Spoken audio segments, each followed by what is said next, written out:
$9. 7 days.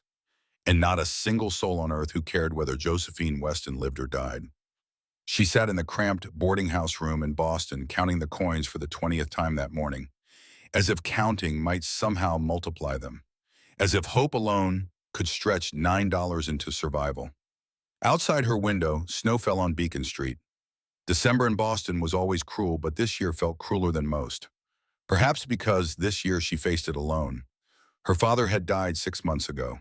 Nathaniel Weston, Union Cavalry veterinarian, the man who had taught her everything she knew about healing animals and nothing about surviving without him.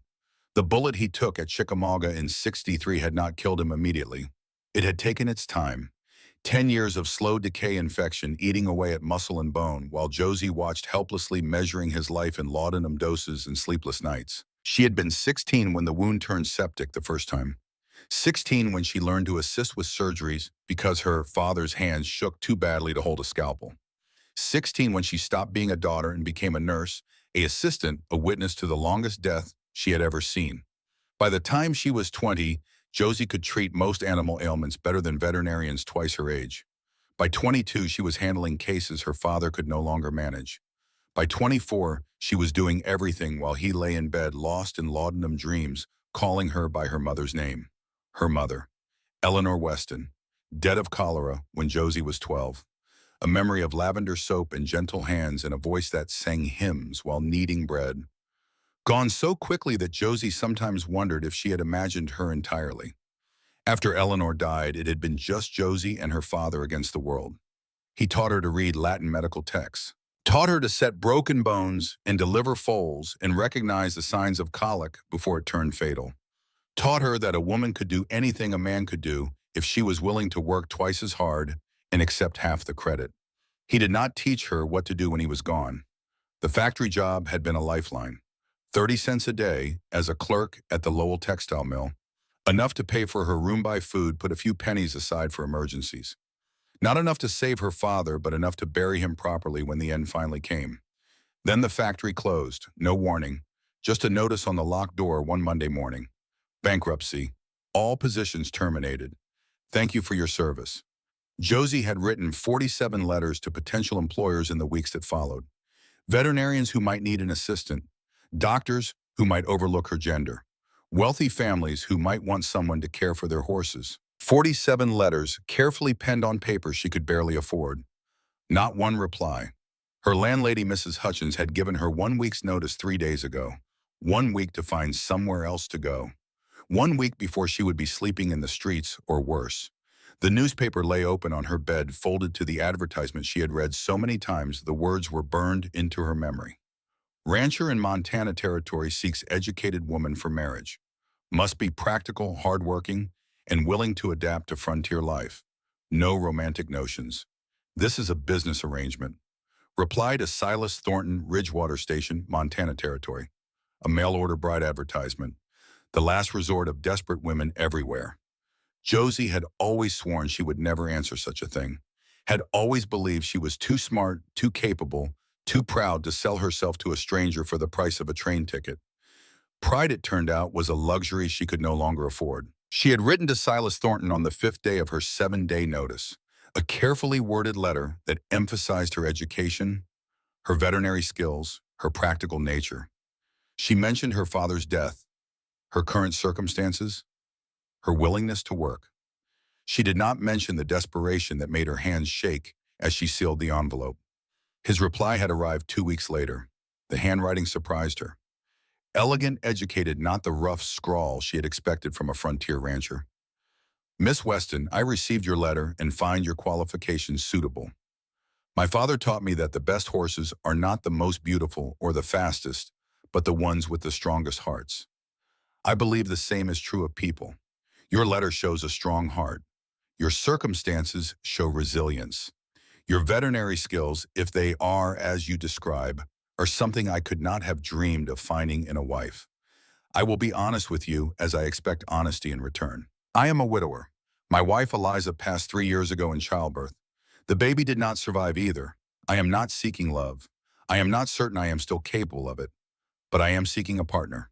Someone who can stand beside me, not behind me. If these terms are acceptable, I will send funds for your travel. Respectfully, Silas Thornton. Josie had read that letter 20 times, searching for hidden threats, false promises, the warning signs her father had taught her to recognize in dishonest men. She found none, just straightforward words from a man who had lost something precious and was trying to rebuild. She understood that kind of loss. The travel funds arrived 1 week later. $40 in crisp bills, more money than Josie had seen in months. She used $36.50 for the train ticket to Helena and the stagecoach fare to Ridgewater. The remaining $3.50 she added to her $9 savings, $12.50, her entire fortune, sewn into the lining of her traveling bag alongside her mother's silver brush and her father's surgical instruments. The train journey from Boston to Helena took 5 days. 5 days of watching the world transform outside her window. The crowded cities of the East gave way to farmland, then prairie, then mountains so vast they seemed to swallow the sky. Josie had never seen such emptiness, such space, such terrifying, beautiful nothing. She shared her train car with a succession of strangers, a minister heading west to save souls, a family of homesteaders with 3 small children and too much hope in their eyes, a drummer selling patent medicines that Josie knew were mostly alcohol and wishful thinking. None of them asked her story. None of them cared where she was going or why. She was invisible the way women traveling alone always were. Invisible or suspicious, depending on who was looking. On the 3rd night, the minister's wife sat down beside her in the dining car. "You are traveling alone, dear." "Yes, ma'am." "Meeting family in Montana?" "Meeting my husband." The lie came easily, easier than explaining the truth. The minister's wife smiled, but her eyes held pity. "I hope he is kind to you." Josie did not know how to respond to that. She hoped so too. Helena was larger than she expected. A proper city with brick buildings and paved streets and more people than she had seen since leaving Boston. She had a few hours to wait for the stagecoach to Ridgewater, so she walked the main street looking in shop windows, pretending she was not terrified of what waited at the end of her journey. In a general store, she bought a small bag of peppermints. A foolish expense, but her father had always given her peppermints when she was scared. The taste of them settled her nerves enough to board the stagecoach without her hands shaking. The stagecoach driver was a weathered man named Pete Garner, who looked at her with the resigned contempt of someone who had seen too many desperate women heading west to meet strangers. "You are the only passenger today," he said when she boarded in Helena that morning. "Weather does not look good." Josie glanced at the sky. "Gray but not threatening. I am sure it will be fine." Pete Garner said nothing, just clicked his tongue at the horses and set off down the rutted road toward Ridgewater. 6 hours later, she understood his silence. The blizzard came without warning. One moment she could see the road ahead through the frost-edged window. The next, the world dissolved into white fury. Wind screamed across the open prairie like something alive and hungry. Snow fell so thick and fast that visibility dropped to nothing. The stagecoach lurched and swayed wheels, fighting for purchase on a road that was rapidly disappearing beneath drifts. Then it stopped. Pete Garner's face appeared at the window, snow crusting his beard, his expression hard as the frozen ground. "End of the line, miss. We cannot be in Ridgewater yet." "We are not. About 3 miles out. Storm is too bad. Horses cannot make it through drifts this deep." Josie's stomach dropped. "What am I supposed to do?" "Walk. There is a ranch about a mile northeast. Big place. Follow the fence line and you cannot miss it. Tell Thornton I said you should have waited for better weather." He was already turning away when Josie shoved open the door, nearly falling as the wind hit her like a physical blow. "You cannot just leave me here. Better than dying when the coach gets stuck and the horses freeze." Pete Garner was back on his perch gathering the reins. "You got warm clothes." Josie nodded, though her wool coat and traveling dress were designed for Boston winters, not Montana blizzards. "Then you will probably make it. Follow the fence posts. Do not stop moving. You stop, you freeze. Simple as that." The coach lurched forward. Within seconds, it had vanished into the white void, swallowed by the storm as completely as if it had never existed. Josie stood alone on what might have been a road or might have been open prairie. In the whiteout, there was no way to tell. Her traveling bag sat at her feet where Pete Garner had tossed it. Everything she owned in the world. 2 dresses, 1 nightgown, her mother's silver brush, her father's surgical instruments wrapped in oiled cloth, and $12.50 sewn into the lining. The wind screamed again, and Josie felt the cold begin its work. She could die here. The thought arrived with strange clarity. She could simply sit down in the snow and let the cold take her. No more struggling, no more fear, no more desperate calculations about money and survival and whether she was making the worst mistake of her life. It would be easy, so easy. But Josephine Weston had not survived 10 years of watching her father die slowly to give up now, had not written 47 letters and traveled 2,000 miles and spent nearly everything she had to lie down in a snowdrift and quit. Her father's voice echoed in her memory. The cold is patient, Rosie girl. It does not care if you are brave or scared. It just waits. And the moment you stop fighting, it takes you. Josie picked up her bag and started walking. She counted her steps to keep panic at bay. 1, 2, 3, 4. At 100, she allowed herself to stop for 3 seconds, just long enough to catch her breath and wipe the ice from her eyelashes. Then she started counting again. The world had narrowed to white and cold, in the mechanical process of lifting one foot then the other. She could not see more than a few feet ahead. Could not see the fence post Pete Garner had promised. Could not see anything except snow, and more snow driven horizontal by wind that threatened to knock her down with every gust. Her thoughts began to drift. Dangerous, she knew. This was how the cold got you. First, the shivering stopped, which seemed like relief, but was actually your body giving up. Then the confusion set in, the strange sleepiness that made you want to lie down and rest, just for a moment. Josie stumbled over something buried beneath the snow, went down hard on her knees. The impact jarred her bag loose from numb fingers. It tumbled away, disappearing into a drift. For a long moment she knelt there, breathing hard, watching white particles settle on her dark coat. Everything she owned. Gone. No, not gone. Josie looked down. The dark shape of her bag was barely visible beneath the accumulating snow. Right here. She must have fallen on it without realizing. She grabbed the handle, hauled herself upright through sheer stubborn will. Her legs shook. Her lungs burned with each breath of air so cold it felt like inhaling knives. But she was standing. And standing meant she could walk. Somewhere around step 467 she saw it. A dark vertical line cutting through the white. A fence post. Josie stumbled toward it, grabbed the rough wood with both hands, like it was salvation itself. The post was solid, real. Proof that human beings lived in this frozen hell. If there was one post, there would be another, and another, a line of them leading to shelter. She followed the fence line, one hand trailing along the wire strung between posts, using it as a guide when the wind made seeing impossible. The wire cut through her gloves in places, abrading her palm, but pain meant she was still alive, still feeling. Time stopped having meaning. There was only the fence and the snow and the desperate need to keep moving. She almost missed the gate, only noticed it because her hand hit a post thicker than the others. She squinted through the white and saw the shadow of crossbeams overhead. A gate, a road, somewhere worth going. The building emerged from the storm like a miracle, solid, dark, blessedly rectangular. Josie tried to run toward it, but her legs would not cooperate. She managed a stumbling walk, then fell against rough-hewn logs. A barn or a cabin. She did not care which. It was shelter. She felt her way along the wall, searching for a door, found a handle, grabbed it with both hands and pulled. Nothing. Pulled harder. Desperation giving her strength she should not have had. The door was locked or frozen shut. Josie pounded on it with numb fists, screamed into the wind that ripped her words away. "Help somebody, please." Her voice cracked. She slumped against the door, sliding down until she was kneeling in the snow. This was it then. She had made it so close. Close enough to touch shelter, but not close enough to survive.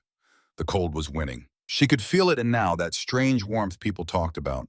The final trick the body played before shutting down. Maybe she should just close her eyes, just for a moment. "Miss Weston," the voice came from somewhere above her. "Miss Weston, can you hear me?" A shape resolved from the white, tall, broad-shouldered, covered in snow. Josie tried to answer, but her jaw was locked tight. Christ, the man dropped to his knees beside her. "You are early and nearly frozen." He pulled off one glove, pressed his bare hand against her cheek. His skin felt like fire. Can you stand? Josie managed the smallest shake of her head. All right then. He gathered her up as if she weighed nothing. Josie found herself pressed against a chest that smelled like horses and leather and pine. I have been waiting 3 months for you, Miss Weston. The man's voice was deep, rough-edged. I was beginning to think you were not real. He kicked open a door. Warmth hit her like a physical blow. She gasped as he carried her to a fireplace, set her down in a chair close to the flames. Her eyes were frozen shut, crusted with ice. She felt his hands on her face brushing away snow with surprising gentleness.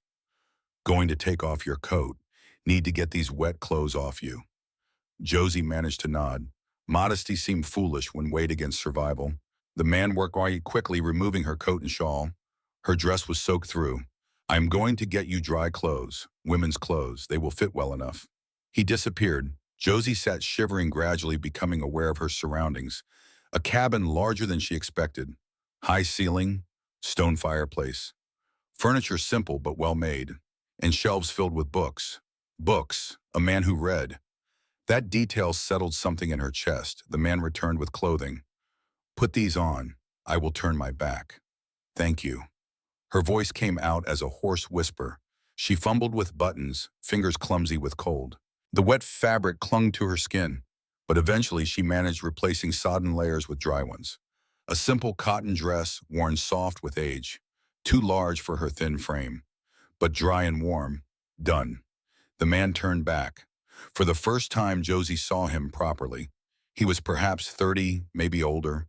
Hard to tell with men who lived rough lives. Weathered face tanned despite the winter. Dark hair curling slightly at his collar. A strong jaw shadowed with several days of beard, and eyes the color of whiskey held up to firelight. Gold-flecked and warm, but behind them a sadness so deep it seemed bottomless. How are your fingers? Your toes, Josie wiggled them experimentally. Pain shot through her feet. They hurt. Good. Means no frostbite. He brought her a steaming mug of tea. Strong and sweet. Drink slowly. Josie took it in both hands, letting the warmth seep into her palms. You are Silas Thornton. I am Josephine Weston. Most people call me Josie. I've figured that out. Silas pulled up a chair across from her. Not too close. Your letter said you would arrive next week. The clerk in Helena said there was space on today's stage. I thought it better to come early than spend money on lodging. Old Pete Garner. Something flickered across Silas's face. Did he at least tell you where to go before abandoning you? He said to follow the fence line. That there was a ranch about a mile northeast. 3 miles, actually. But close enough in a blizzard. Silas stood, moved to the window. Storm is getting worse. You are lucky you made it. Another hour out there and we would be burying you come spring. Josie set down her tea with shaking hands.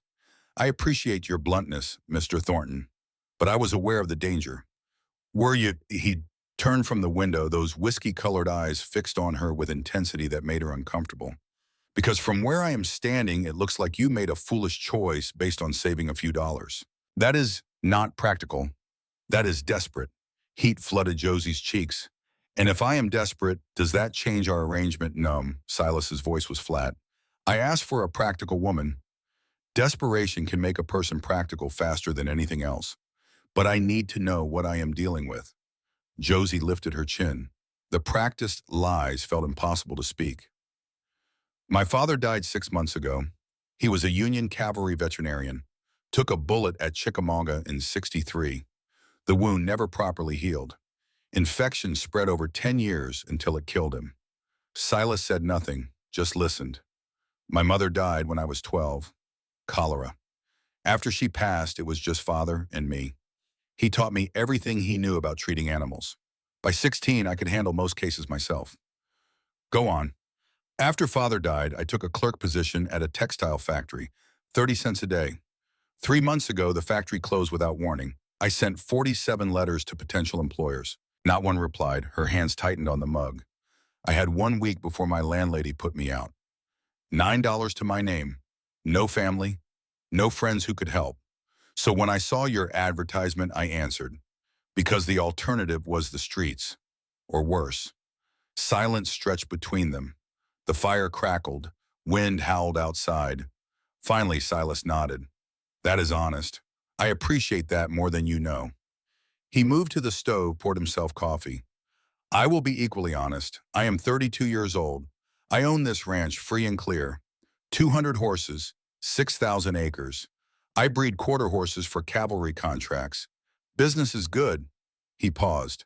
I was married before. Her name was Eliza. She died 3 years ago in childbirth. The baby was stillborn. Josie's breath caught. I am sorry, so am I. Silas's voice was carefully neutral.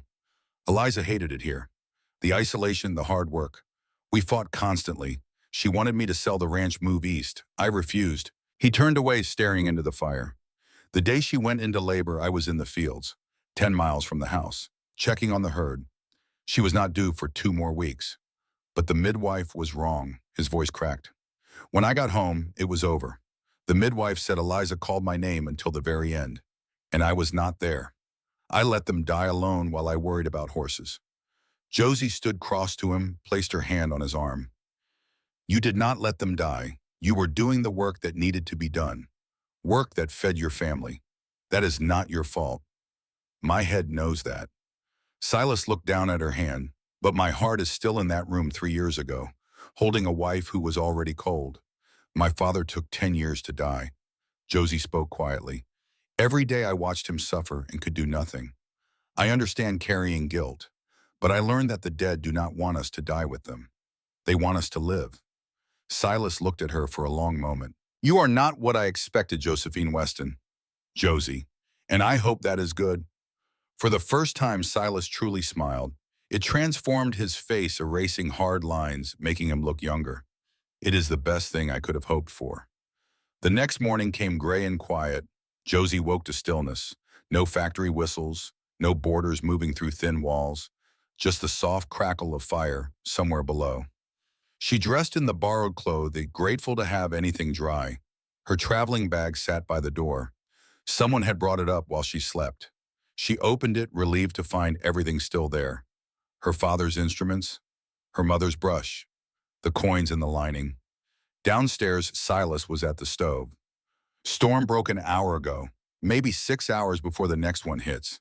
I need to check on the stock. I will come with you. Silas studied her. It is cold, snow is deep. I grew up in Boston. I know cold. Josie moved to the table. And if you have pregnant mares, I should see them sooner rather than later. Eat first. Silas slid a plate across the table. Bacon, eggs, toast, more food than Josie had eaten in a single meal in weeks. She forced herself to eat slowly. Silas ate in silence across from her. Josie appreciated that he did not feel the need to fill every moment with conversation. When they finished, he pulled out coats and boots. These were Eliza's. They should fit. Josie took the coat, trying not to think about the dead woman who had worn it. It fit perfectly. Outside, the world had transformed. Snow lay in drifts as high as Josie's waist, sculpted by wind into strange, beautiful shapes. The cold was breathtaking. Stay close. Silas led the way toward a large barn. Paths are treacherous. Inside, the temperature was marginally warmer, and the smell was familiar, comforting. Horses and hay and leather. I have 20 mares. Silas moved down the center aisle. 12 are bred due starting in March. Josie walked slowly, letting the horses get used to her. Some were curious, others ignored her. A few pinned their ears back. That is Delilah. Silas pointed to a tall bay mare with intelligent eyes. Due in about 3 weeks, first foal for her. Josie approached carefully, running practiced hands along the mare's neck. She looks healthy. Good confirmation. I will check her more thoroughly closer to her due date. They continued down the aisle. In the 4th stall, Josie found what she was looking for. A gelding favoring his left front leg. This one. How long has he been lame? About a week. Resting has not helped. Josie ran her hands down the leg, feeling for heat. Found it in the hoof. Abscess. Deep. Needs to be drained. Can you do it? I can, but I need my instruments and good light. 30 minutes later, Josie had the gelding, cross-tied her father's surgical kit laid out. She worked with steady confidence, lancing the abscess, draining infection, packing the wound. Silas watched in silence. This was her test. When she finished, the gelding was already moving more comfortably. Change the poultice twice daily for a week. Keep the hoof dry. He should be sound in 10 days. Silas nodded slowly. You know what you are doing. I told you I did. People say many things. Fewer can back them up. He extended his hand. You can back it up. Thank you. Josie shook his hand, feeling the calluses, the strength.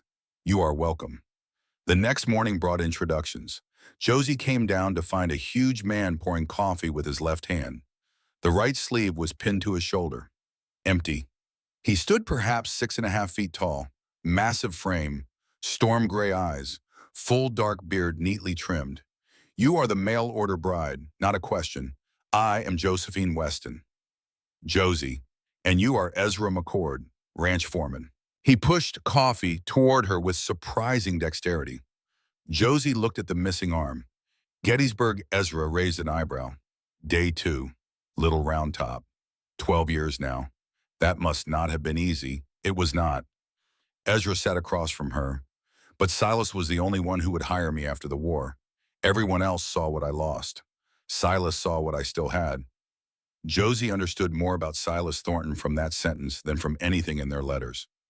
Lunch brought the third man, lean and weathered, perhaps early 40s, with auburn hair going gray at the temples, dark brown eyes that seemed to see everything. Cornelius Brennan. But call me Eli. Everyone does, Josie smiled, the first genuine smile in months. How long have you been here? 12 years. Silas's father hired me when this ranch was nothing but a shack and a dream. I came here running from myself. Those dark eyes grew distant. William did not ask what I was running from. Just asked if I was willing to work, and you were. I needed to work, needed a reason to wake up every morning. Eli looked at her with quiet understanding. There are things in the past that cannot be fixed, can only be outlived. 3 days later, Jedediah Hollister rode into the yard, an older man, perhaps late 50s, with hair gone completely white, but still thick. Back straight as an oak, eyes sharp and blue as a winter sky, smile warm as autumn sunshine. Jedediah Hollister, Silas introduced him with warmth Josie had not heard before. Neighbor rancher, and the father I wish I had when my own passed. Jed laughed, clapping Silas's shoulder.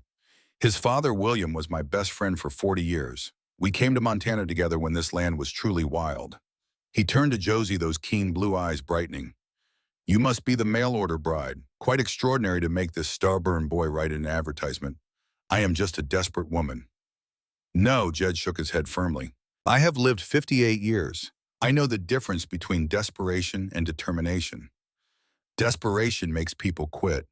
Determination makes people walk 3 miles through a blizzard. You have the latter. Never confuse the two. After Jed left, Josie asked about him. He never had children. His wife Ruth died giving birth to their first. Both mother and baby did not survive. Silas watched Jed's figure disappear down the snowy road. 40 years alone, never remarried. Said Ruth was his only love. Yet he is still the kindest man I know. Not bitter, just living each day the way Ruth would have wanted. Josie thought about that. 40 years alone, but still kind. That was a strength she had never considered. 1 week later, Jed returned with a story. He sat by the fireplace, staring into flames. You have heard the name Malcolm Sutter. Silas mentioned him. An enemy. He was not always. Jed sighed. 30 years ago, Malcolm was the spiritual son of William Thornton. Malcolm's father died young, and William took him in. Taught him everything about horses, about building a ranch. Everyone thought Malcolm would inherit, but he did not. No, because Silas was born. Jed looked at her with distant memories in his eyes. William loved Malcolm like a son, but when Silas grew up, William saw something special. Called it the voice of horses. Silas understood horses in a way that cannot be taught. Malcolm worked hard but did not have that gift, and Malcolm never forgave being replaced. Never. Then Eliza appeared. Malcolm proposed first. She refused. 6 months later, she married Silas. Josie understood now. This was 30 years of feeling abandoned, replaced, not good enough. Does Malcolm have family? Jed was silent a long moment. A wife and a son. Edward, like Malcolm in every way, impatient, unwilling to wait. He stared into the fire. 5 years ago, Edward tried to ride an unbroken horse. Too big, too wild, Malcolm warned him. Edward did not listen. The horse threw him, broke his neck. Josie's breath caught, and Malcolm's wife could not bear it. 6 months after Edward died, she left, went east, never returned. Jed looked at her directly. Malcolm lost everything that mattered. Instead of letting pain heal, he let it turn to hatred. He blames William for not choosing him, blames Silas for taking his place, blames the world. Why tell me this? Because you need to understand. Jed placed his hand on her shoulder. Malcolm will not stop. He wants Thornton Ranch, not for money, because it symbolizes everything he lost. Now that you are part of this ranch, you are also a target. I am not afraid of him. Good. But do not underestimate him. A man with nothing left to lose is the most dangerous. 2 weeks after the blizzard, Jed Hollister rode into the yard at dawn, face gray, breath clouding in the cold. My mare Bonnie, 10 years my best brood mare. Something is wrong. She went down last night. Will not get up, will not eat or drink. Josie did not waste time. Take me to her. The ride took 20 minutes at hard pace. Silas, Ezra, and Eli followed. This was a test. Bonnie lay in her stall, breathing heavily, belly distended, flanks slick with sweat. Josie knelt and examined her quickly. Elevated heart rate, pale gums. When she pressed her ear to the mare's belly, complete silence. No gut sounds. Impaction colic. Severe. The intestines have stopped working. Can you save her? Jed's voice trembled. In his sharp blue eyes, Josie saw the fear of a man who had lost too much. She looked at the 4 men around her. Jed desperate, Silas evaluating, Ezra skeptical, Eli curious. I will do everything I can. She worked through the night, tubed the mare, first pouring mineral oil, then manual intervention through the abdominal wall. Her hands pressed deep, searching for the impacted mass. Finding it, a hard lump the size of her fist, she began kneading, breaking it apart. Like trying to massage a rock. 15 minutes, 30, 1 hour. Ezra spoke first. I have never seen anyone do this, not even male veterinarians. My father taught me. Josie did not look up. He said sometimes the only way to save a life is to fight until you have no strength left. 2 hours later, the impacted mass broke apart. Bonnie evacuated. Jed wept openly. Josie sat back, trembling with exhaustion. Watching the men's reactions, Jed gripping her hands like treasure. Silas saying nothing but those gold-flecked eyes, bright with something new. Ezra nodding slowly. I was wrong about you. I apologize. Eli smiling as if he had known all along. William Thornton used to say, God sends the people we need when we need them most. My father used to say. Jed's voice was hoarse, that some are born with healing hands. They do not choose the gift chooses them. He looked at Josie with deep respect. You are one of them. We are lucky to have you. That night, Josie stood on the porch looking out at the snow-covered valley under moonlight. She had come here with $12 and desperation. Now she had something different, a place to belong, people who trusted her. Cannot sleep. Silas stepped onto the porch, standing close enough that she could feel his warmth, thinking about what? About whether I made the right choice coming here. Josie turned to look at him. When I read your advertisement, I had no expectations, just survival, a roof, safety, but now I am starting to think there might be more.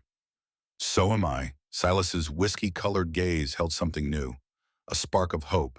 For the first time in 3 years, I think about the future without only seeing darkness. They stood together in silence, watching the moon rise over Montana peaks. And in that moment, 2 broken souls began finding their way back to wholeness. 6 weeks passed like water through fingers. The news of Josie saving Bonnie spread across neighboring ranches like wildfire. Within days, other ranchers began appearing at Thornton Ranch, asking if she could examine their horses, their cattle, even their dogs. Josie treated them all. Money accumulated in the tin box Silas gave her, more than she had seen in months. But more important than money was something else. Purpose. Every animal she saved, every grateful rancher, every moment of genuine respect in the eyes of men who had doubted her, all of it built a new life, a life she had not dared to dream of in Boston. You are changing this place, Eli said one morning while they prepared breakfast together. Not loudly, quietly, but deeply. I am just doing my job. No, Eli's dark gaze was serious. You are showing them that skill has no gender. That a woman can do things men think only they can do. That is important change. Change that will remain long after we are dust. Delilah delivered her foal without incident in late February. A beautiful colt that Silas named Thunder. Josie monitored the birth from start to finish, ready to intervene if needed. But nature took its course perfectly, and by dawn, Thunder was standing on wobbly legs, nursing from his mother. This is what it is all about, Silas said, watching the foal. New life, new beginnings. Josie leaned against the stall door, exhausted but content. Your father would be proud. I hope so. I hope he can see what we have built. He can. Josie was not sure she believed in heaven, but she was sure that the people we love stay with us somehow, in the work we do, in the lives we touch, in the legacy we leave behind. The peace lasted 3 more weeks. Malcolm Sutter arrived on a gray afternoon, riding an expensive purebred, wearing clothes more expensive than anyone Josie had seen in Montana. Cold gray eyes and a smile that did not reach them. He was perhaps 55, might have been handsome once, but bitterness had carved harsh lines into his face. Steel gray hair swept back from a high forehead, jaw set in permanent dissatisfaction. Silas Thornton, it has been a long time. Silas went rigid. Josie watched from the barn door as his shoulders squared. His jaw tightened, his hands closed into fists. Malcolm Sutter, what brings you to my land? Heard you have a new wife, wanted to offer congratulations. Malcolm's gaze swept across the yard, stopping on Josie. He evaluated her with cold calculation. The mail-order bride. Better than I expected. Josie stepped from the shadows. I am Josephine Thornton, and you are. She used the married name deliberately. A declaration. Malcolm Sutter. Sutter Ranch, 5 miles east. Those gray eyes bored into her. Do you know the history between your husband and me? I know enough. Do you know his father promised this ranch to me before Silas was born? I know William Thornton chose the most worthy person to inherit his legacy. He chose Silas. Silence stretched between them. Josie saw something unexpected in Malcolm's eyes. Not pure anger, pain. Old deep, never healed. You should think about my offer, Silas. Malcolm turned back. 12,000 for the ranch. That is generous. The ranch is not for sale. Everything can be sold at the right price. Malcolm pulled his reins. The railroad is expanding westward. Your land sits on the most profitable route. The company will pay high for right-of-way. Our ranches combined could make 50,000. I do not care about railroad money. You will care. Malcolm smiled without warmth. We will talk again. He rode away without looking back. That night, Josie found Eli alone on the porch, staring at stars without a coat despite the cold. You cannot sleep. Tonight is an anniversary. Eli's voice was barely audible. 15 years, January 27th, the night I lost Martha and the children. Josie sat beside him. House fire. Eli continued, voice distant. I was in Butte buying winter supplies. Storm blocked the road home. I had to wait 2 days. When I got back, only ashes remained. They said Martha tried to save Samuel and little Martha, but the fire was too fast. I am sorry. Josie placed her hand on his. 15 years I asked myself why I survived, why God took them and left me. Have you found the answer? Yes. Eli smiled sadly but with peace. The answer is Silas. Ezra. This ranch, you, me. Each of us here is healing in our own way. Eli squeezed her hand gently. Silas from losing Eliza. Ezra from the war. Jed from 40 years alone. Me from that night. And you from 10 years watching your father die. His gaze held understanding. We are all broken souls trying to piece fragments together. And you know what? The pieces that heal us also heal each other. Josie felt tears well up. For the first time in years, she let herself cry in front of someone. I do not know if I can piece myself together. You already are. Every animal you save, every person you help, those are the pieces. 3 weeks later, the letter from the bank arrived. Silas read it twice. His face went empty. Not angry, not afraid, just an empty. The operating loan. $3,000 I borrowed 18 months ago to expand the breeding program. Due in 6 weeks, Josie sat across from him. Do you have the money? 2,000 saved. Plan to sell foals in February for the rest. But the market is slow, fewer military contracts, my veterinary income. That is your money. That is our money. Josie met his eyes without flinching. You said we were partners. Partners share victories and difficulties. Silas looked at her a long time, then nodded. Partners. 3 weeks of relentless effort followed. Josie worked 14 hours daily. Silas sold equipment tools, the wagon they rarely used. Combined with full sales, they had nearly 3,000, just enough with $20 to spare. The night before they planned to go to the bank, Josie woke to screaming. Fire, fire, Ezra's voice. His remaining hand pounded the door. The full barn is burning. Josie ran outside barefoot. Orange flames licked the night sky. Black smoke billowed like a monster. Inside, 8 precious foals screamed in terror. Ezra was at the barn door trying to open the lock one-handed, teeth gripping the key while his hand turned it. The lock is jammed. Someone wedged something in it. Silas ran to him, kicked the door with desperate strength. Black smoke billowed out. He charged in without hesitation. Josie grabbed 2 blankets from a nearby fence, dipped them in the water trough, and followed. Inside was hell. Fire ran up the west wall, eating dry wood. Horses panicked in stalls, kicking doors, screaming. Smoke so thick you could not see or breathe. Silas wrestled a rearing foal. Ezra was trying to pull another using pure willpower. Josie threw a wet blanket. Cover its eyes. Ezra caught it with remarkable dexterity, wrapped it around the horse's head using his hand and chin. The horse stopped panicking. Lead it out. Follow the rope, count steps. They worked as a team. Silas, Josie, Ezra, Eli arriving with water buckets, each pulling horses, counting steps, finding ways through smoke. 6, 7. On the 4th trip, a ceiling beam collapsed with an explosive crack. It fell across the path behind them, cutting off the scape, sending showers of sparks. Josie's heart pounded. Trapped. Back door, Silas grabbed her arm. Hey, storage entrance. They found the back door, blocked from outside. Silas slammed his shoulder against it. Nothing. Together, Josie said. 1, 2, 3, 4 people slammed together, including Ezra with one arm. The door burst open. They fell into cold night, pulling the last foal just as the barn roof collapsed with an earth-shaking roar. 7 saved out of 8. Midnight, a young black stallion did not make it, suffocated before they arrived. But worse was what Ezra found in the ashes next morning. A silver pocket watch, case partially melted but recognizable. Engraved on the back, MS. When Josie opened it, she found a photograph. A boy, 10 or 11, with a bright smile and eyes identical to Malcolm's. On the back, Edward 10th birthday, 1865. Malcolm's dead son. He dropped it starting the fire. Silas's voice was full of rage. Evidence, Josie looked at the photograph. He carries his son with him, even when committing crimes. That does not excuse him. No, but it explains. Josie looked at Silas. He is destroying what you have because he lost everything. Not for money, because he cannot bear watching others have what he lost. 2 days later, Eli did something no one expected. He rode to Sutter Ranch, alone, without weapons. When he returned at dusk, Silas was angry. What were you doing? You could have been killed. I needed to talk to him. Eli sat by the fireplace looking 10 years older.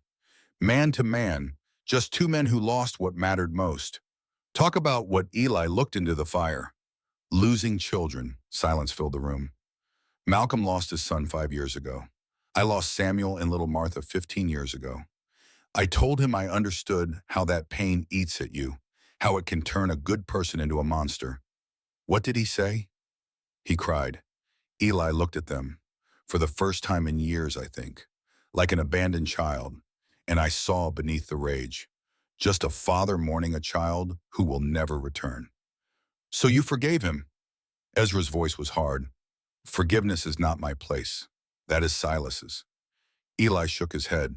But I told him the truth. You are letting pain turn you into a monster. If you continue, you will lose your soul. Edward would be ashamed of what you have become. How did he react? Threw me out. Screamed that I understood nothing. Eli smiled sadly. But before I left, I saw something in his eyes, a flicker of doubt. A moment when he saw what he had become. Will that change him? I do not know. Perhaps not. Perhaps too late. Eli placed his hand on Silas's shoulder. But at least I tried. Sometimes trying is all we can do. News from the bank arrived next morning, worse than the fire. Another letter with First National seal. They are calling in the operating loan. Silas's voice was empty. $1,200, due in 2 weeks. They cannot. You never missed a payment. There is a clause. Silas handed her the letter. If collateral is damaged or destroyed, the bank can demand immediate payment. The foals were listed as collateral. With the barn burned and one horse lost, they are declaring the collateral compromised. Josie looked at the signature, Horace Pemberton, bank president. Pemberton. This name sounds familiar. Malcolm's brother-in-law? Ezra's voice was bitter. Husband of Malcolm's sister.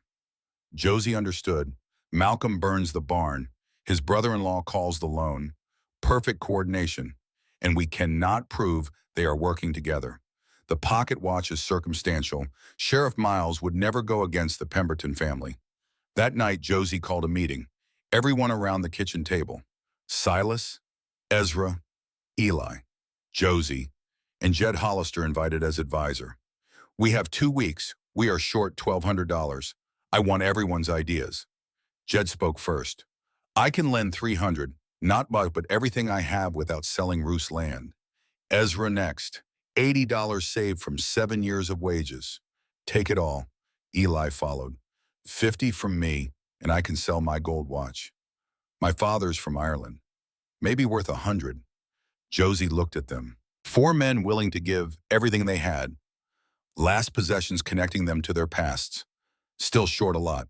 But I have a plan, she stood. I will call in every favor. Every rancher I have helped these 2 months. Every animal I saved. Not begging, asking for help as neighbors. Good services, anything they can give.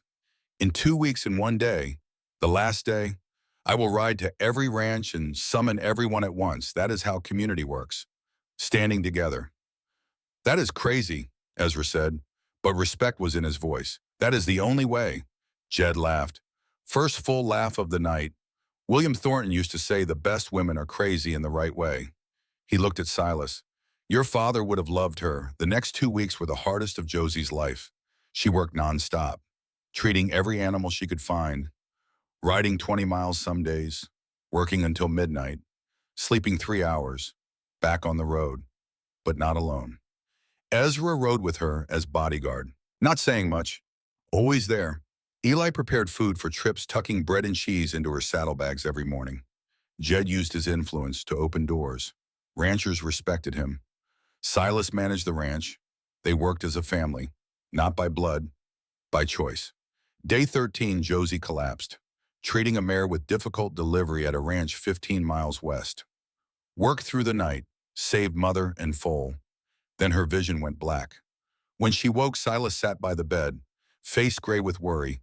18 hours. You were unconscious 18 hours. Dr. Morrison said complete exhaustion. Tomorrow is the deadline. Tomorrow I will handle. Silas took her hand. You have done enough, more than anyone has the right to ask. But the plan will be carried out by all of us. The final day dawned cold and gray. Josie, still weak but determined, rode out with Silas, Ezra, Eli, and Jed. Each went a different direction. Each summoned people they knew. By noon, they gathered at First National Bank in Helena with a crowd. 20 ranchers, 30, 40, men, women, children, all coming to support. Each brought something: cash, notes, goods. Jed had $700 in cash, money saved for Ruth's grave. But Ruth would have wanted him to help. Widow Pemberton, no relation to the bank president, had $100 and a cow worth $200 more. The Foster family had $50 and promised to rebuild the barn free. Person by person, contribution by contribution. When bank president Horace Pemberton finished counting, he looked like he had swallowed a lemon. $1,220. The loan is paid in full. I want that in writing. Josie's voice was steel, with the original note marked paid and returned. Right now. Pemberton complied with obvious reluctance. Outside, Josie stood on Helena's main street holding the paid note in trembling hands. Around her, 40 people. People who came not because she asked, but because she had helped them first. This is community. Jed placed his hand on her shoulder. What William Thornton wanted to build. Not just a ranch. People helping each other. Standing together when times are hard. Malcolm Sutter stood by the road as they left. He looked different, not angry, tired, defeated, older than his 55 years. So you win. No one wins here. Josie pulled the pocket watch from her coat. You drop this. Malcolm looked at it. His hand trembled. Taking it. Why return it? Because it does not belong to me. It belongs to you and the boy in the photograph. Josie met his eyes. Edward looks like a good boy. He did not deserve to be forgotten. Silence. Malcolm looked at his son's photograph. I hated him. His voice was hoarse. William Thornton. For choosing Silas instead of me, for always being right. He did not hate you.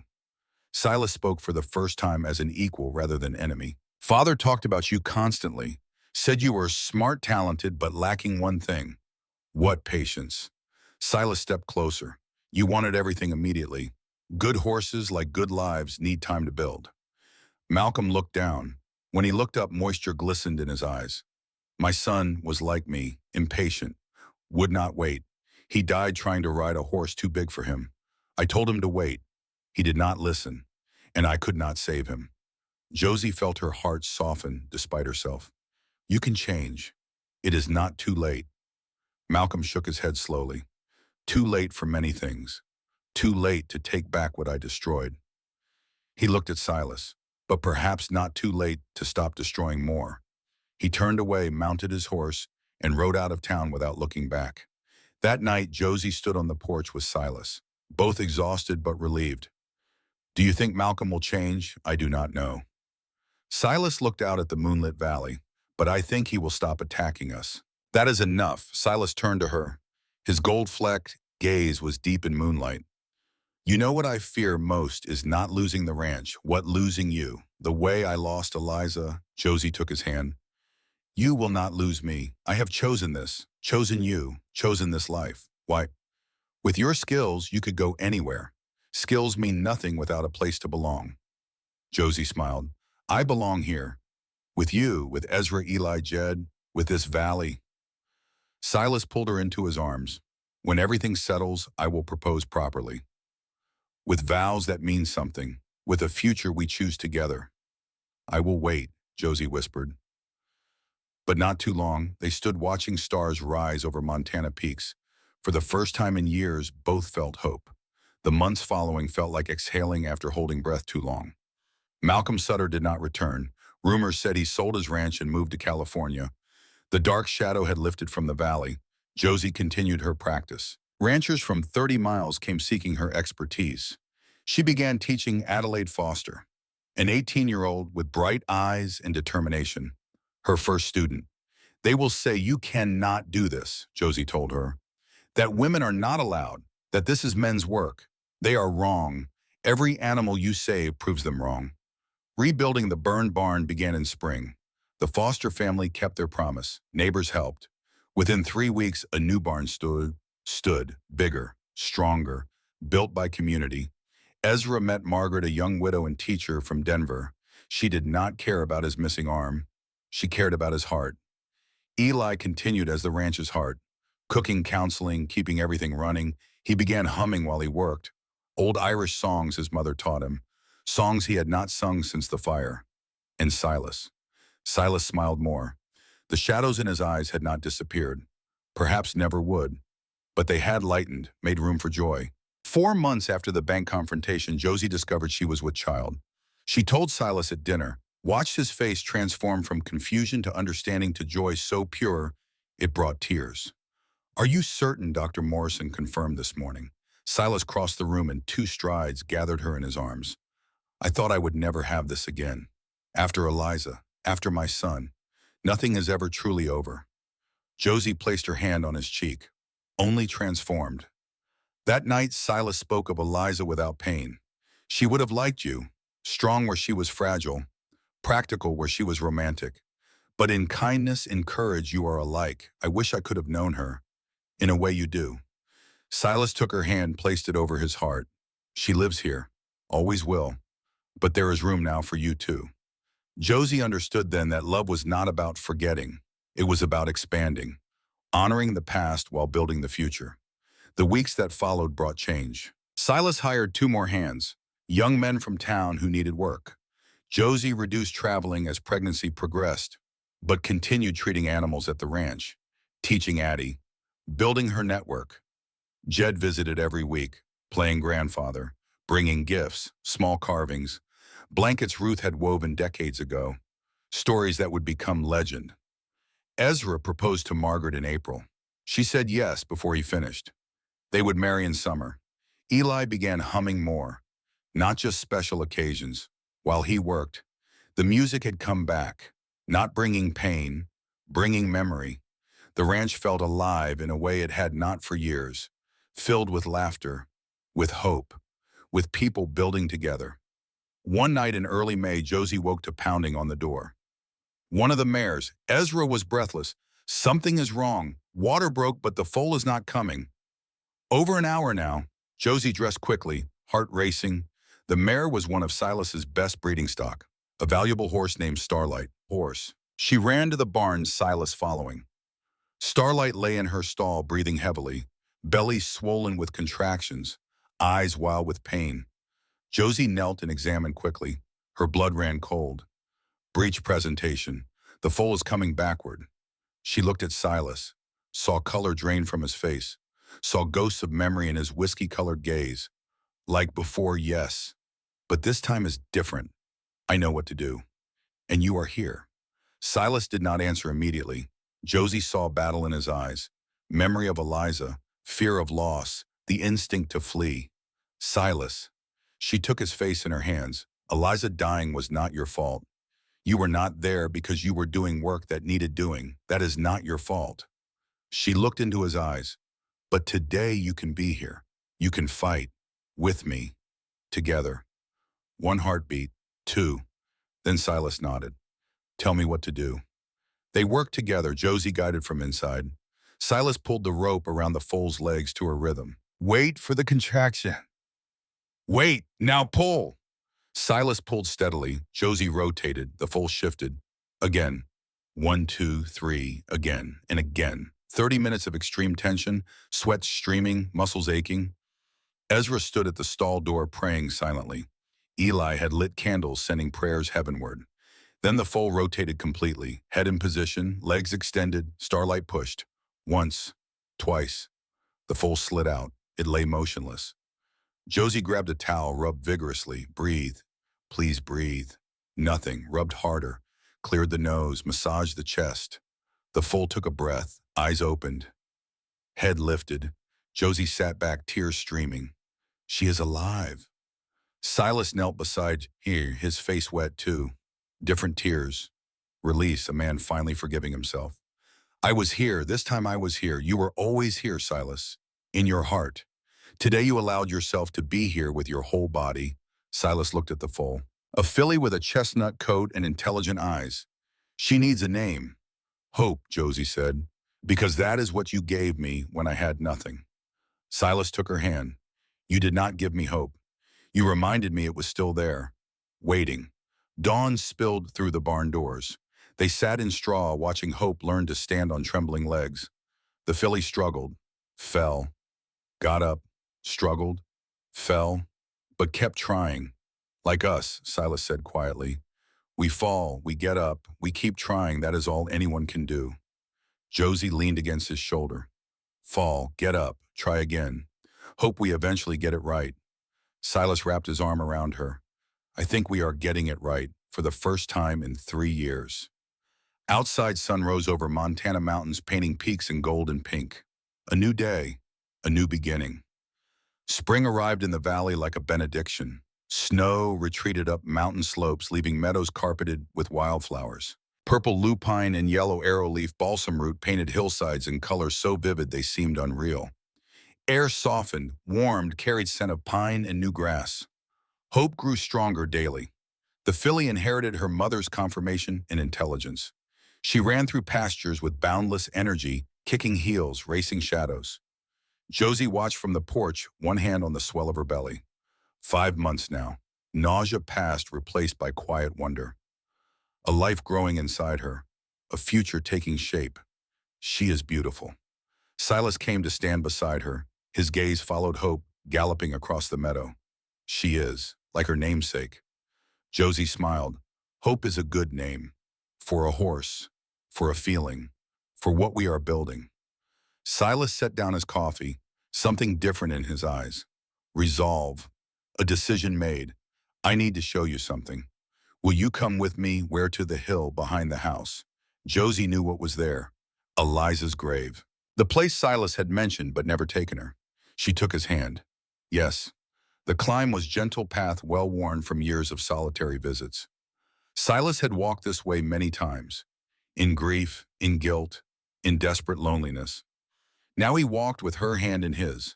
Something in his posture had changed. Shoulder straighter, step lighter, a weight beginning to lift.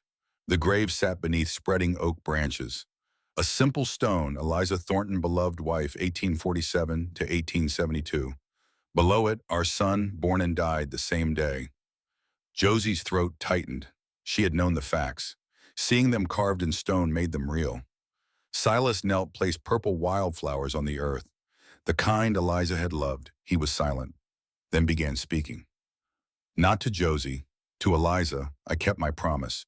Continued living, though there were days I did not want to. Nights I wished I could follow you. I stayed, kept the ranch going, honored what we built. He paused. And now I have found someone else, someone you would like. Strong where you were gentle, practical where you were romantic. Does not fear hard work or hard weather. He looked up at oak branches swaying. But in what matters, in kindness, in courage, she is like you. I think you would be glad, would want me happy again. He stood turned to face Josie. His eyes were wet but clear. At peace, Josephine Weston, her heart pounded. You came here with $9 in desperation. Walked through a blizzard that should have killed you. Saved animals and won over doubters and faced enemies who wanted to destroy us. He took her hands, calloused fingers gentle. You are the first person since Eliza who made me want to wake up, who made me believe the future could be more than endurance. He reached into his pocket. A ring, simple silver with a turquoise stone the color of Montana sky. This belonged to my mother. She wore it 40 years. My father said to give it to the woman I loved. His voice thickened. I love you, Josie.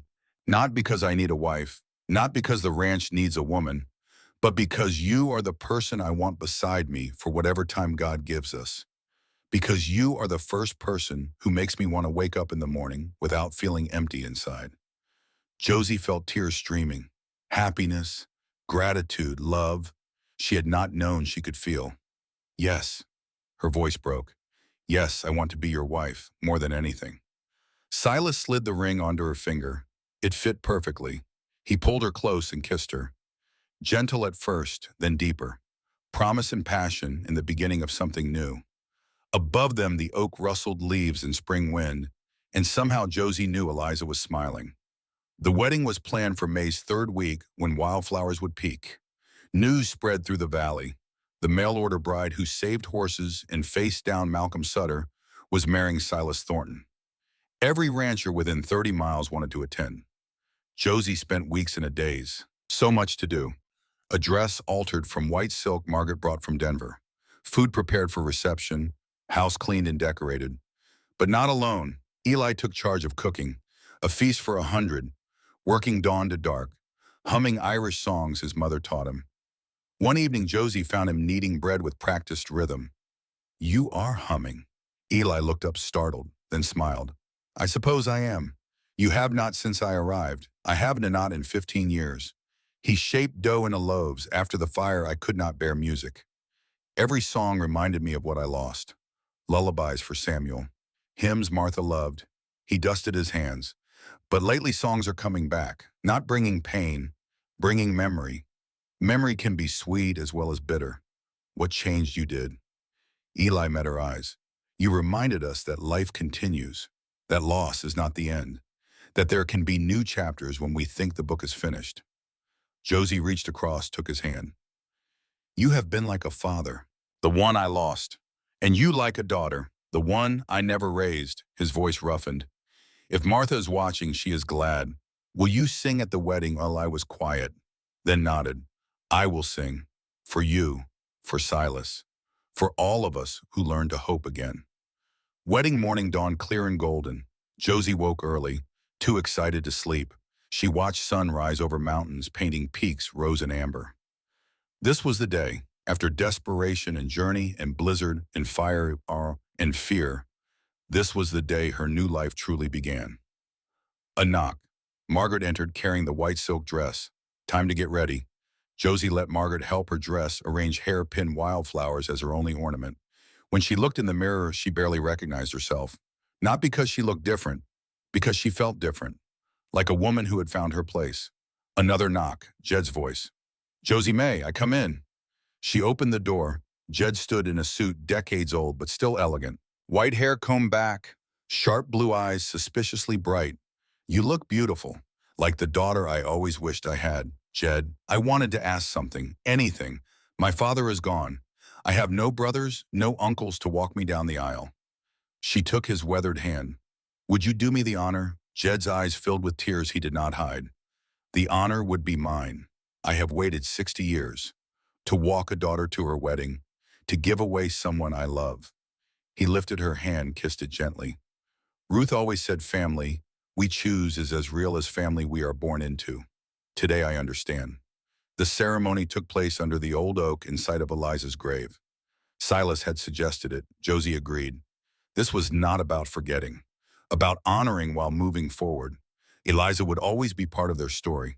Nearly 100 gathered on the hillside, ranchers, townspeople, even people from Helena who had heard the story. Silas stood beneath spreading branches, his best suit the one his father wore 40 years ago. Beside him, Ezra, proud and straight, holding rings in his one good hand. Murmurs faded as Josie appeared at the hill's top, Jed at her side. She wore white silk catching afternoon sun hair, loose wildflowers woven through dark strands. She moved down the slope with careful grace, eyes fixed on Silas. And Silas watched her with tenderness that made her heart ache. Wonder, gratitude. Love so naked it should have been embarrassing. Jed walked her to Silas's side, placed her hand in his, stepped back. His weathered eyes glistened, but he was smiling. Eli stepped forward.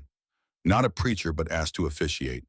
We gather today to witness the joining of two lives. Two people who have known loss and sorrow, who walked through darkness and came out the other side, who found in each other courage to believe tomorrow can be better than yesterday. He looked at Silas. Silas Thornton, will you take this woman as wife, to love and honor and cherish through hardship and happiness? As long as you both live, I will. And Josephine Weston, will you take this man as husband, to love and honor and cherish through hardship and happiness? As long as you both live, I will. Then speak your vows. Let God and these witnesses hear promises you make. Silas took both her hands. His gaze never left hers. Silas Thornton, promise to respect your skills, value your partnership, stand beside you through every difficulty and joy. Love you not just with words, but actions every day until my heart stops beating. Josie's voice trembled. Josephine Weston, promise to bring all of myself into this partnership.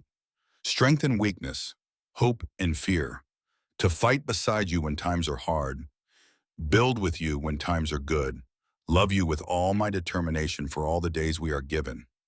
Ezra stepped forward with rings, simple gold bands, circles of promise that would never end. Silas slid one onto her finger. She slid one onto his. By authority of this community, I pronounce you husband and wife. What God has joined, let no one put asunder. Eli smiled. First real smile Josie had seen. You may kiss your bride. Silas cupped her face, kissed her gently. Reverence and promise and the beginning of forever. The crowd erupted in cheers. Hats flew. Children shrieked. Someone started playing fiddle. Then Eli began to sing. His voice rose clear and true. A voice silent, 15 years finally freed. An old hymn, love and loss and hope regained. A song Martha had loved. Josie watched tears stream down his face as he sang. She wept too, not sadness. The overwhelming beauty of a broken man finding his voice. When the song ended, silence held. Then applause louder than before. Eli ducked his head, embarrassed. But Josie saw light in his eyes. Peace finally found. The reception lasted until after dark. Tables in the yard laden with food. Roasted beef, fresh bread, vegetables. Pies and cakes.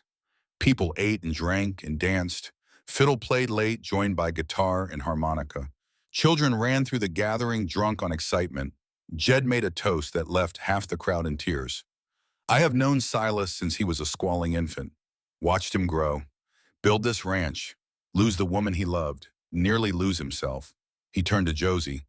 Then this woman walked out of a blizzard. With nothing but $9 in iron will, she saved horses, stood up to men who wanted to destroy us, and won. His voice roughened. But most importantly, she saved Silas, reminded him how to hope, dream, love again. He raised his glass. To Silas and Josie Thornton, may their lives be long, their love deep, may they always remember what they built here. To Silas and Josie, glasses clinked. Laughter rang across the valley. Ezra and Margaret announced their engagement that night. Summer wedding when days were longest. Addie Foster asked if she could continue training after the baby came. Josie promised yes. As night wore on and guests drifted away, Josie stood alone at the celebration's edge, looking at the valley she had come to love. Mountains dark against star-filled sky, meadows silver with moonlight, ranch buildings solid and real. Arms wrapped around her from behind, Silas' chin on her shoulder, happy more than ever. Josie leaned back against him. I came with nothing. $9 and desperation. Expected nothing. Survival. A roof. Safety. She turned in his arms. I never expected love. Never expected family. Never expected to belong so completely. I cannot imagine being anywhere else. This is your home now, for as long as you want. Forever, she said. I want it forever. The cabin door closed softly behind them. Silas lit candles casting warm light. Shadows danced on walls. We do not have to, if you are tired. Josie crossed to him, took his face in her hands. I have waited my whole life. For this, for you, for feeling completely safe and loved. She kissed him softly, then deeper. I do not want to wait anymore. What followed was gentle and patient and everything a wedding night should be. Silas was careful, mindful of the child growing inside her. And when they lay together afterward, wrapped in warmth, Josie felt something she had never felt. Wholeness, all the broken pieces finally together.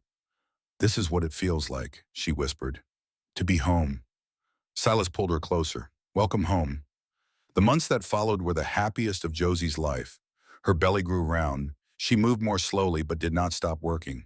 Animals to treat, students to teach, life to live. Eli fussed over her constantly, ensuring she ate enough, rested enough. Ezra and Margaret married in July, a smaller ceremony but no less joyful. Margaret moved to the foreman's cottage. Her laughter became regular sound around the ranch. Jed visited every week without fail, bringing gifts, carvings he made, blankets Ruth had woven, stories of the old days, and Silas was transformed. He smiled more, laughed more. Shadows in his eyes had not disappeared, perhaps never would, but they had lightened, made room for joy. At night he lay beside Josie with hand on her belly, feeling the baby kick. Boy or girl, I do not know. Does it matter? No, his voice was soft with wonder. Either way, a miracle. The baby came in early September, 3 weeks early. Josie woke in darkness to pain gripping her belly, sharp, insistent. Silas, it is time. What followed was a blur. Margaret came to help, the midwife from town. Eli boiled water, Ezra paced outside, and Silas stayed.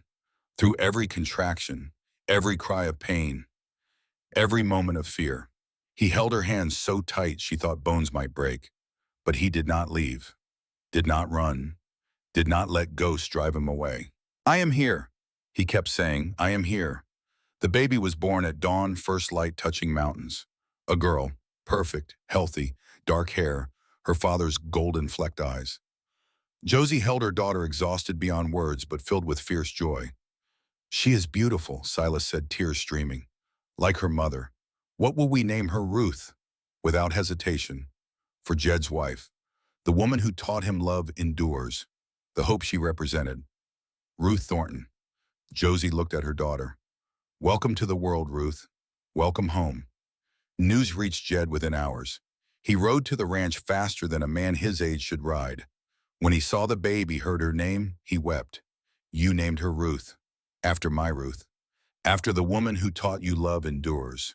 Josie placed the baby in his arms, after the hope she represented. Jed held the infant with trembling hands, looked at her tiny face with wonder, so pure everyone in the room wept. Hello, little Ruth. Your namesake would be so proud. He looked up, tears streaming freely. 60 years I waited to hold a grandchild, to see Ruth's name live on. He kissed the baby's forehead, gentle as blessing. Thank you. Thank you for this gift. A year passed like a dream. The ranch thrived. Silas's breeding program became legend. Hope grew into a magnificent mare, foundation for new generations. Josie's practice expanded beyond imagination. 5 students now, a network of female healers across Montana. Addie Foster was her star pupil. 18 had become 20.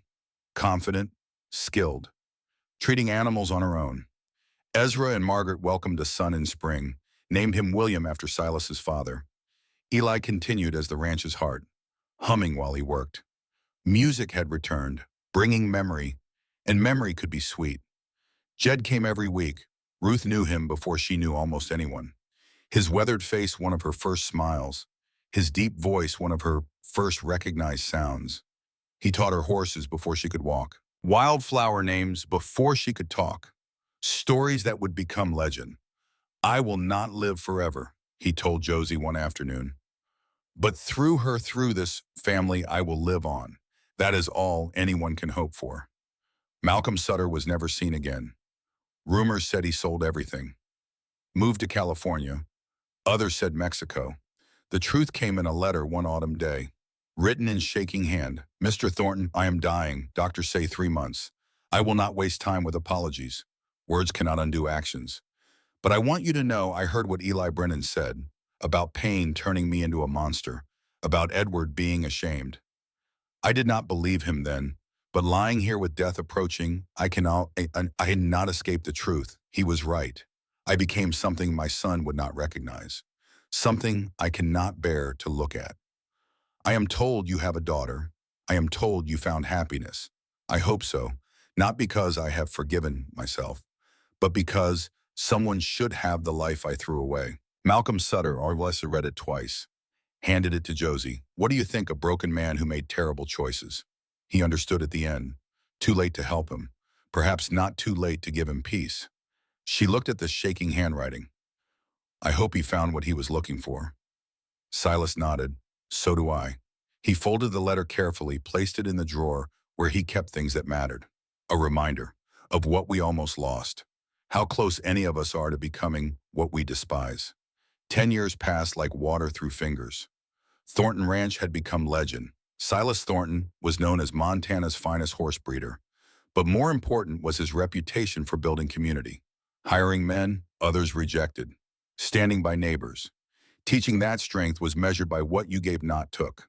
Josie Thornton became a symbol. First woman to practice veterinary medicine in Montana. Trained dozens of students. Proved that skill knew no gender. Ruth grew tall and strong. Dark hair, father's golden eyes. She followed Josie everywhere, asking endless questions about animals and healing. She would become a veterinarian. The passion was undeniable. A son came 3 years after Ruth. William, he had his father's way with horses, the gift that cannot be taught. The children grew surrounded by love, not just parents. The extended family of the ranch had become. Jed Hollister lived to 93. Final years surrounded by grandchildren he had always wanted. Ruth, William, Ezra's 3 boys. He died peacefully in sleep on a spring morning, smiling. They buried him beside Ruth, the wife he had waited 60 years to see. Ezra and Margaret raised their sons on the ranch. All 3 became men their parents were proud of. A teacher, a rancher, a doctor serving frontier towns. Eli passed quietly at 72, in his sleep, smiling. Last words to Josie were that he would finally see Martha and the children. They buried him beside a marker for the family he lost, so in death they could be together. And Silas and Josie lived 40 more years, through harsh winters and glorious summers, through difficulty and triumph, through loss and joy, Through all seasons of a life fully lived, they watched children grow, grandchildren come into the world, the ranch expand and flourish. The valley filled with families who came seeking what Thornton Ranch offered, a place to belong, a community to call home. When Josie died at 70, she was surrounded by everyone she loved. Children, grandchildren, Ezra and Margaret white-haired now, but together. Addie Foster, the finest veterinarian in the territory. Ranch hands and families, 3 generations who had lived and worked on Thornton land. She held Silas's hand as light faded, looked up at his face lined with age but still beloved. I came here with $9 in desperation. I leave with a legacy that will last generations. Her voice was barely a whisper. Thank you for this life, for giving me a home. No. Silas whispered back, tears streaming. Thank you for giving me a reason to live. Josie smiled, closed her eyes, slipped away peacefully. Silas followed 6 months later, lay down one night and did not wake, as if his heart could not beat without hers. They were buried side by side on the hill overlooking the valley they built.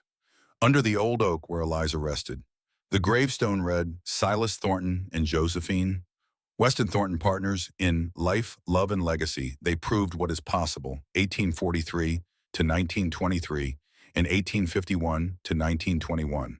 Generations later, people still told the story of a woman who walked 3 miles through a blizzard with $9 in iron will, of a man who lost everything and found reason to hope, of a mail-order bride who saved horses and built family and changed the world one life at a time.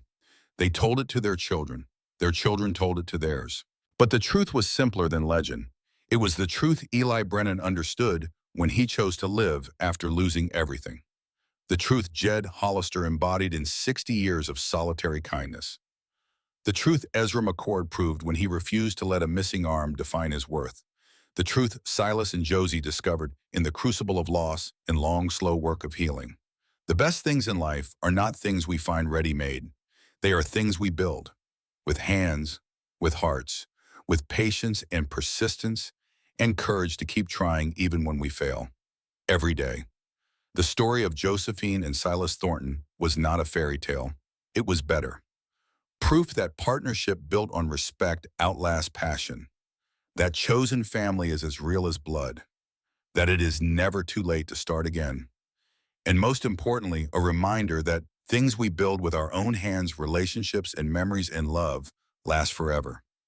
Long after we are gone, long after names are forgotten, the love remains. The legacy endures, the hope continues, and that is the best any of us can leave behind.